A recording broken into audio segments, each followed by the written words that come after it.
Alright, so Elon Musk, the guy who wants to colonize Mars and make us all electric car drivers, has a new prediction. He says robots are going to take all our jobs. Now, we've all heard this before, right?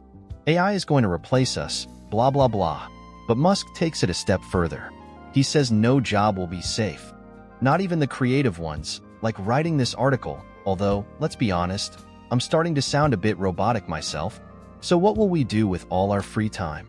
Musk thinks we'll treat work as a hobby. Sounds great, right? Except, how will we pay for our avocado toast and Netflix subscriptions? He suggests we all get a universal high income, which sounds like a fancy way of saying free money for everyone. But how exactly does that work? He doesn't really explain. This no job future sounds a bit like a utopian dream, but it also raises some serious questions. If robots can do everything better than us, what's the point of being human? Will we become a species of bored, useless couch potatoes? And if we're not working, who's going to fix the robot uprising? Just asking.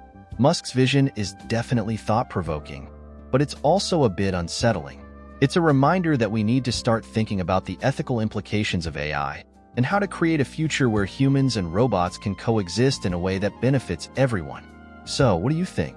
Is Musk right? Will robots take over the world? Or is he just another billionaire with a wild idea? Let me know in the comments below. But please don't blame me if the robots read them and decide to take over.